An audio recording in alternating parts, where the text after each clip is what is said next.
आज महालक्ष्मी जी का व्रत व पूजन किया जा रहा है, जिसमें मैंने ये सुहाग का सामान, सुहाग के गहने, बेसन के और ये सोरा गनगोरा जो गुड़ और आटे के बनते हैं और बेसन के भी बनते हैं, और ये सब पपड़ी वगैरह सब बनाए गए हैं, फल वगैरह चढ़ाया गया है और ये सब चीज़ें बनाई जाती हैं। आज 16 दीप जलाए जाते हैं गिन के, क्योंकि महालक्ष्मी जी का दिन है। और कच्चे धागे से 16 गंडों का तार भी बनाया जाता है।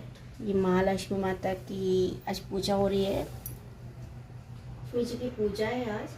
तो मैंने पपड़ी, शकरपारे और ये गनगोर क्या बोलते हैं वो है, पपड़ी, शकरपारे और ये सब बनाए हुए हैं। हलवा पूरी बनाया है और 16 दीपक जलाए जाते हैं। महालक्ष्मी जी की पूजा की जाती है। मैंने ये महालक्ष्मी जी लाई हुई है, आपको कैसी लग रही है? ये आई हुई है मेरे यहाँ महालक्ष्मी, और इस महालक्ष्मी में उनकी पूजा करते हैं। शुरू कर रही हूँ मैं मंत्र। अमयंती दमयंती रानी ब्राह्मण बरुआ कहे कहानी, हमसे कहती तुमसे सुनती, सुनो सुनो महालक्ष्मी महारानी, 16 बोल की एक कहानी। अमयंती दमयंती रानी ब्राह्मण बरुआ कहे कहानी, हमसे कहती तुमसे सुनती, सुनो सुनो महालक्ष्मी महारानी, 16 बोल की एक कहानी। अमयंती दमयंती रानी ब्राह्मण बरुआ कहे कहानी, हमसे कहती तुमसे सुनती, सुनो सुनो महालक्ष्मी महारानी, 16 बोल की एक कहानी। अमयंती दमयंती रानी ब्राह्मण बोल की एक कहानी।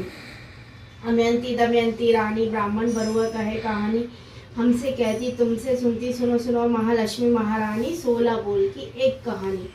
अमयंती दमयंती रानी ब्राह्मण बरुआ कहे कहानी, हमसे कहती तुमसे सुनती, सुनो सुनो महालक्ष्मी महारानी, 16 बोल की एक कहानी। अमयंती दमयंती रानी ब्राह्मण बरुआ कहे कहानी, हमसे कहती तुमसे सुनती, सुनो सुनो महालक्ष्मी महारानी, 16 बोल की एक कहानी।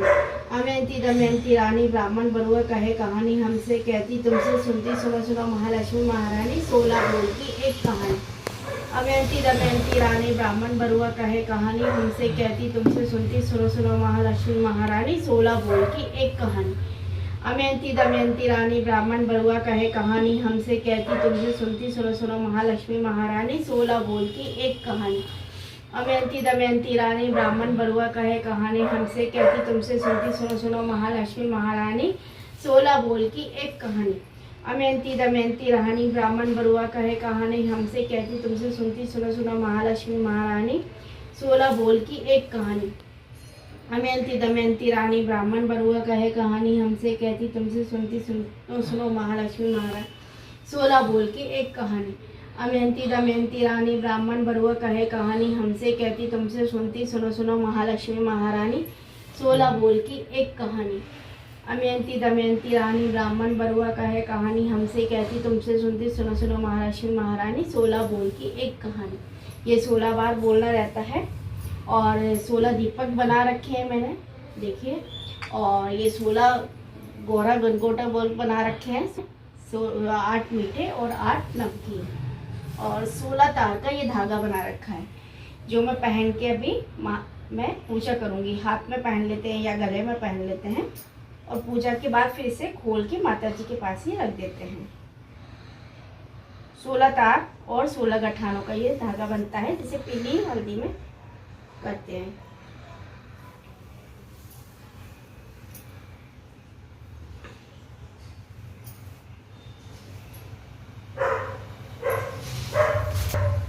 जी महालक्ष्मी माता की। अब हम महालक्ष्मी माता की पूजा करेंगे। और ये 16 बिंदियां लगा रखी है मैंने, हल्दी, कंकु, काजल और मेहंदी की 16 बिंदी लगा के स्वस्तिक बना देते हैं। और 16 सिंघार का सामान चढ़ाते हैं माता जी को, कुछ फल, कनेर का फूल चढ़ाया जाता है।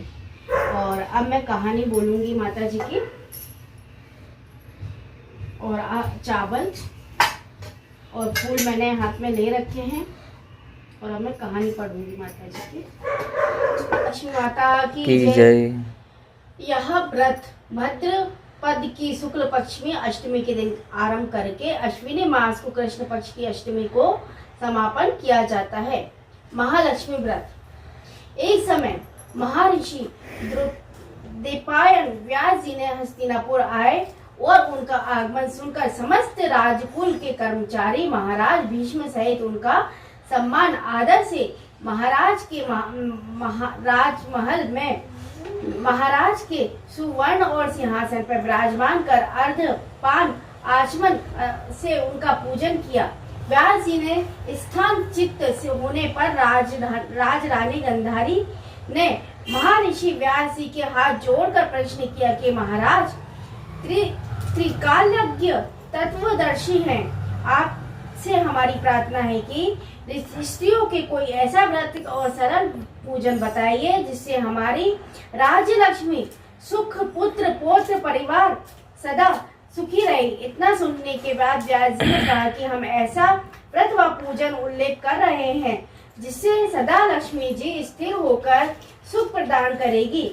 यह श्री महालक्ष्मी व्रत है जिनका पूजन प्रतिवर्ष अश्वन यानी कुंवर कृष्ण पक्ष की आरंभ किया जाता है।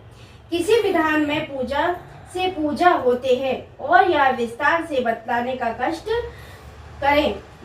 तब महर्षि जी ने कहा कि यह व्रत भद्र शुक्ल पक्ष की अष्टमी के दिन सुबह व्रत का संकल्प करके जलाशय में जाकर स्नान करें, स्वस्थ कपड़े पहनकर ताजी दुबा महालक्ष्मी जी के जल को अर्पण कर देवें, प्रणाम करके करना चाहिए। फिर घर में आकर शुद्ध 16 धागे का गंडा बनाकर प्रतिदिन एक गठान लगाना चाहिए, जिससे 16 दिन व 16 गठान का एक गंडा तैयार कर अश्विन माह की कृष्ण पक्ष की अष्टमी का व्रत रखकर मंडप बनाकर चंदोबार बनाकर जिससे नीचे पाटे पे हाथी और महालक्ष्मी जी की मूर्ति स्थापित कर तरह तरह की पुष्प मालाएं लक्ष्मी जी के हाथी व पूजन करके कई पकवान सुवासित पदार्थों से नैवेद्य समर्पण करना चाहिए कर रहे और श्रद्धा सहित महालक्ष्मी व्रत करके अपने लोगों को राज्य लक्ष्मी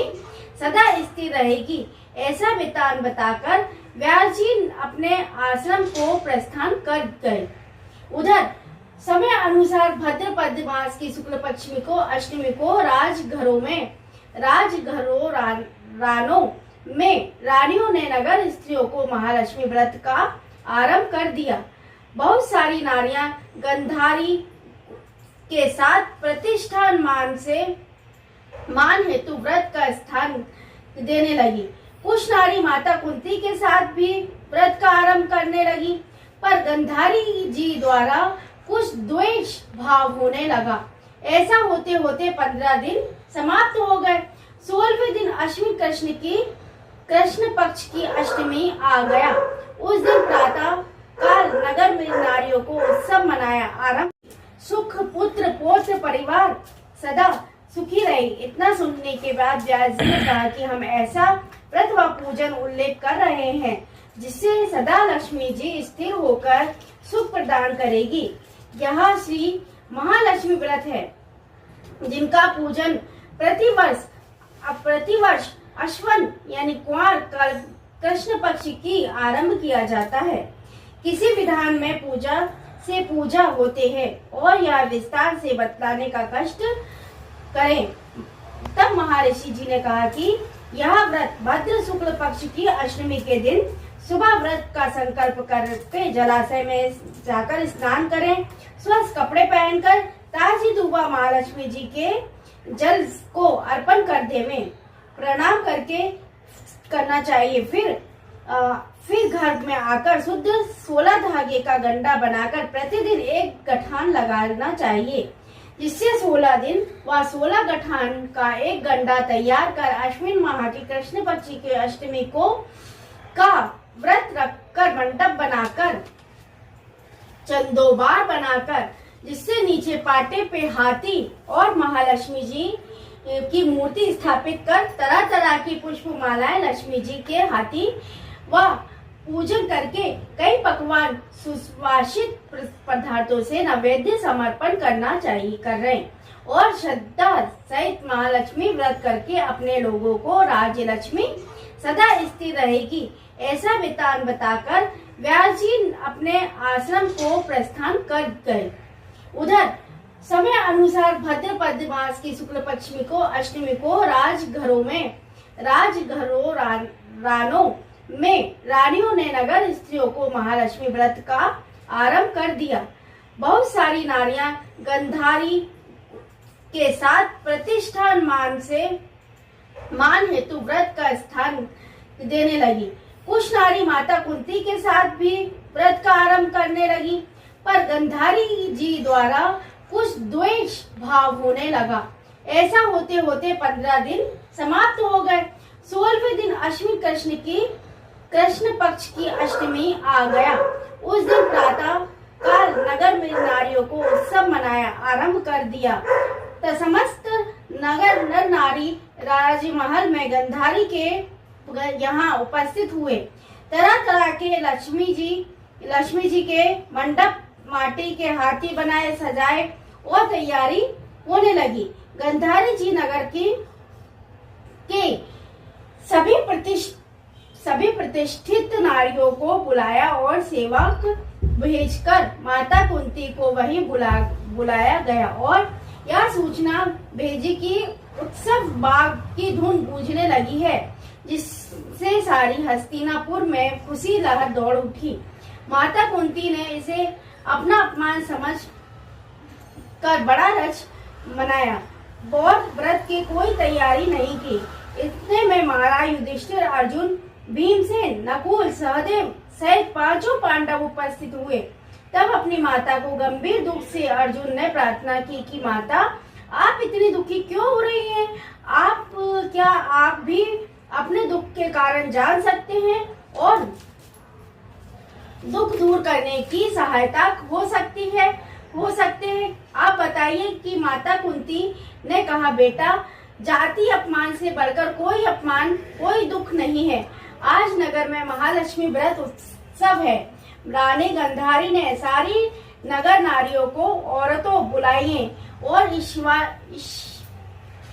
ईर्ष्यावश अपमान कर उत्सव ने नहीं बुलाया। तो पार्थ ने कहा, माता, क्या वह पूजा विधान सिर्फ दुर्योधन ने ही किया कि दुर्योधन के ही महल में हो सकता है? आप अपने घर में नहीं कर सकती, किंतु माता ने कर तो सकती हूँ, पर यह सारा सामान इतनी जल्दी तैयार नहीं हो सकता, क्योंकि गंधारी ने 100 पुत्रों के माटी का विशाल हाथी तैयार किया है, करके पूजन का साज सजाया है। ऐसा विधान सुनने तुमसे न बता सकते हैं और न ही उत्सव की तैयारी आज दिन भर में हो सकती। तब पार्थ ने कहा, हे माता, आप पूजन की तैयारी कर नगर में बुलाया वह फिरवा दें। मैं ऐसा हाथी पूजन को बुला रहा हूँ जो आज हस्तिनापुर वासियों ने देखा ना पूजा किया होगा। मैं आज इंद्रलोक से इंद्र का हाथी ऐरावत जो पूजनी है उसे बुलाकर तुम्हारी पूजा उपस्थित कर रहा हूँ। आप अपनी तैयारी करें। इधर माता कुंती ने सारे नगर में पूजा का ढिंढोरा पिटवा दिया और पूजा की विशाल तैयारी होने पर अर्जुन सूरपति ऐरावत भेजने पर पुत्र लिखा और एक दिव्य बाण में बांध कर धनुष पर रखकर देवलोक इंद्र को सभा में फेंका। इंद्र ने बाण निकाला, पत्र खोला और पढ़ा तो आश्चर्य से अर्जुन को लिखा है, पांडु कुमार, ऐरावत भेज तो दूंगा, पर यहाँ इतनी जल्दी स्वर्ग से कैसे उतर सकता है? तुम इतना उत्तर शीघ्र ही लिखो। पत्र में जाकर अर्जुन ने प्राप्त के बाणों का रास्ता बनाया। हाथी उतरने की प्रार्थना लिखकर वापस कर दिया। इंद्र ने मातली सारथी की आज्ञा दी कि हाथी को पूर्ण रूप से सजाकर हस्तिनापुर में उतारने की प्रबंध करो। महाराज तरह तरह के साज सामान से ऐरावत को सजाया। देवलोक की अंबर झूल डाली गई। स्वर्ण की पालकी रत्न जड़ित कलशों से बांधी गई, माथे पर रत्न जड़ित जाली सजाई गई, पैरों में घुंघरू स्वर्ण मणियों से बांधी गई, जिससे चौकाचौंध पर मानव जाति की आंखें नहीं ठहर रही थी। उधर सारे नगर में धूम हो गई कि कुंती माता के घर सजीव इंद्र के रावत बाणों के रास्ते से स्वर्ग से उतर कर पूजा जाएगा। सारे नगर नारी बालक को वृद्धों और भीड़ ऐरावत को देखने एकत्र होने लगी। गंधारी के महल में जितनी में भी एक बार चर्चा बड़ी चहल पहल मच गई। नगर नारियों पूजन थाली लेकर भागने लगे और माता कुंती के महल में उपस्थित होने लगे। देखते देखते सारा महल पूजा करने वाली नारियां और से ठसाठस भर गया। सारे नगरवासी ऐरावत के दर्शन को गली सड़क महल अटारी एकत्र हो गए। माता कुंती ने ऐरावत को खड़ा करके हेतु बिरड़गे चौक रंग बिरंगे चौक को पूर्वासी तरह तरह के स्वागत की तैयारी में फूल माला अबीर केसर हाथी में लेकर पंक्तिबद्ध खड़े हो गए। इधर इंद्र ने आज्ञा पाकर ऐरावत स्वर्ग बाणों पर के बनाए रास्ते पर धीरे धीरे आकाश मार्ग से उतरने लगा, जिससे आभूषणों की आवाज नगर वासियों को आगे आने लगी। ऐरावत के दर्शन होते ही नगर नारियों में जय जयकार के नारे आरंभ हो गए। ठीक सायंकाल ऐरावत माता कुंती के महल में चौक में उतर गया। तब समस्त नर नारियों के पुष्पमाला अबीर केसर को चढ़ाकर स्वागत किया। महाराज ये फोन लगा तो जल्दी से। पुरोहित द्वारा ऐरावत पर महालक्ष्मी जी की मूर्ति स्थापित करके वेद मंत्रों द्वारा पूजन की गई। नगर वासियों ने भी लक्ष्मी जी का स्वागत करके ऐरावत की पूजा की। फिर तरह तरह के मेवा पकवान लेकर ऐरावत को खिलाए गए। ऊपर से गंडक की 16 गांठ लगाकर लक्ष्मी जी के सामने समर्पण किया। ब्राह्मणों ने पकवान मेवा मिठाई देकर भोजन की व्यवस्था की। तब वस्त्र इंद्र स्वर्ण अन्न आभूषणों को लेकर ब्राह्मणों की संतुष्ट किया। तब पश्चात सभी व्रत नर नारी महालक्ष्मी जी के दीप जलाकर प्रेम से संपूर्ण पूजन किया और आरती आरंभ की। बोलो महालक्ष्मी माता की जय। काट स्टॉप कर।